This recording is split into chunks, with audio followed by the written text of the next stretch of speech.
got on a plane to fight for ISIS and watched as our allied soldiers were burned to death in a cage. Yes. These are people who got on a plane to go fight for an organization that sells women and girls into slavery. These are people who left Canada to go and fight for a group of people who push homosexuals off of buildings just for being gay. So can the Prime Minister explain to the House exactly what kind of a program, a reintegration service, would look like for the people who commit these kinds of atrocities? The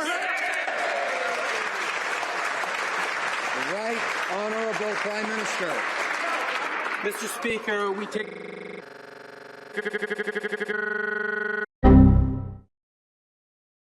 very seriously the protection of Canadians and will continue to.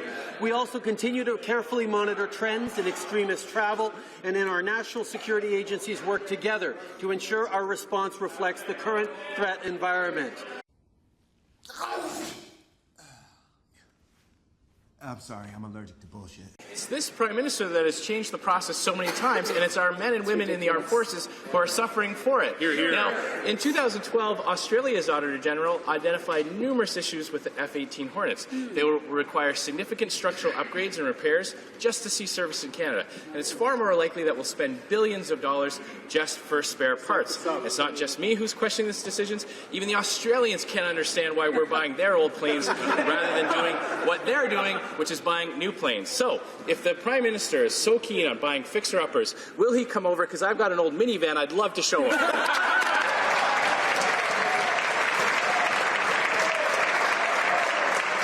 Right Honourable Prime Minister.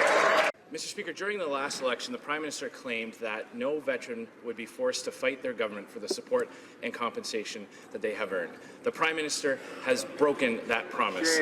Last week, he said that veterans were asking for more than we are able to give. Now, the Prime Minister has managed to find money for convicted terrorists. He's managed to find billions of dollars for infrastructure banks funded by wealthy investors. And he's managed to find a way to bill taxpayers for the cost of his illegal trip.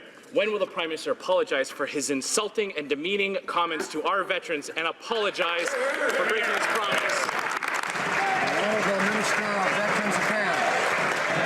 Speaker, we are committed to the well-being of veterans and their families. We promised to deliver a pension for life, and we are delivering on that promise. It is designed to help veterans live a full and productive life post-service. It is monthly.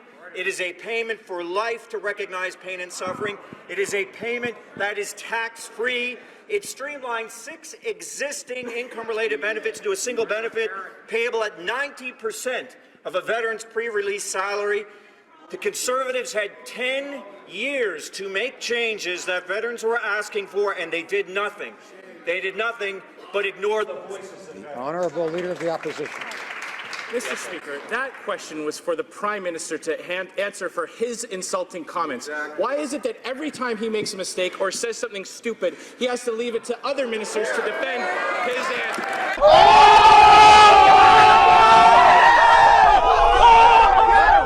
The Honourable Leader of the Opposition. Mr. Speaker, yesterday the Prime Minister articulated his sophisticated thoughts on the threats of global terrorism.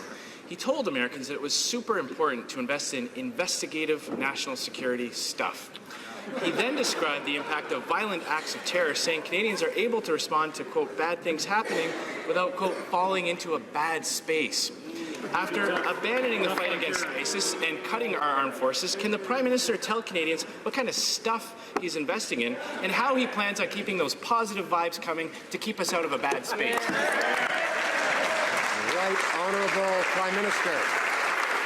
I'm glad the Leader of the Opposition's new duties hasn't kept him from his daytime TV watching. The fact is, Mr. Speaker, we take very, very seriously the importance of both protecting Canadians' rights and defending our safety at the same time. We committed to Canadians in the last election campaign that we would get that balance right, that we would make sure that always we are defending Canadians' rights and protecting our communities at the same time. That's what Canadians expect. That's what we will do. Order, order. I realize that all the members are in a party mood, I hope, but let's make sure we listen to the questions and the answers. The Honourable Leader of the Opposition. Well, Mr. Speaker, after a week of avoiding me, that was the only place I could find him.